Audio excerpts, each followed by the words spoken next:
Bonjour et bienvenue sur le premier podcast du Pôle Normand. Aujourd'hui on va vous présenter le III Top, un ordinateur monobloc entièrement tactile et au prix très accessible. Les trois caractéristiques donc de l'II Top: premièrement, il est monobloc, c'est-à-dire que vous n'avez qu'un seul écran, pas d'unité centrale, le disque dur et la totalité des composants est dans l'écran directement. La deuxième caractéristique, c'est qu'il est tactile, entièrement pilotable au doigt. L'ensemble de la surface de l'écran est tactile. Et la troisième caractéristique, c'est qu'il est très simple à installer. Il y a un fil pour l'alimentation et c'est tout.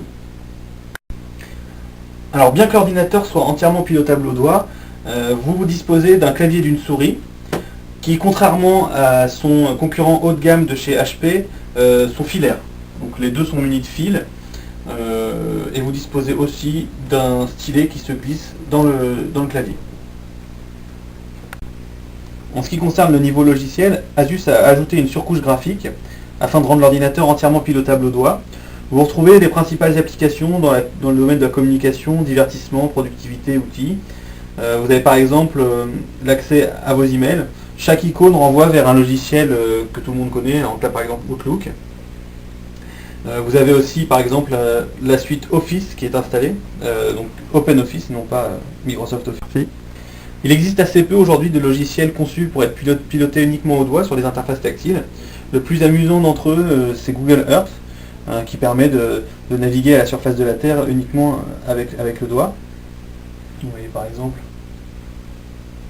on peut assez facilement zoomer, se déplacer,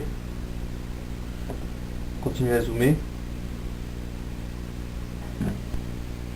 Asus met à disposition un Media Center assez peu performant et assez lourd, mais qui a le mérite d'être entièrement pilotable au doigt.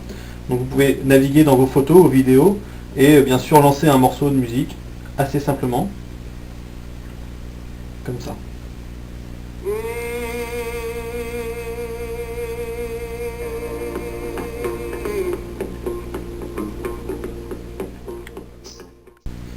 Alors, toujours très inspiré par Mac, Asus met à disposition un logiciel qui permet de trafiquer ses photos et ses vidéos vraiment très inspiré. Donc, bonjour Fanche.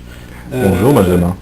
Hop, voilà, vous reconnaissez tous les effets classiques disponibles sur Mac, avec des petites icônes, et puis des fonds d'écran, des animations. Voilà pour ce tour rapide du produit. Au Pôle, on a été assez convaincu par cet ordinateur. Le matériel est de bonne qualité. L'écran bien réactif, c'est assez agréable de naviguer dans l'ordinateur. Par contre, l'interface, la surcouche logicielle est très simple, peut-être trop simple. On aurait aimé un peu plus de fonctionnalités tactiles. Mais je pense que ce sont des défauts qui seront gommés dans les prochaines versions qu'on attend avec impatience. Et en tout cas, après les netbooks, on peut que féliciter Asus de rendre toutes ces technologies accessibles au grand public.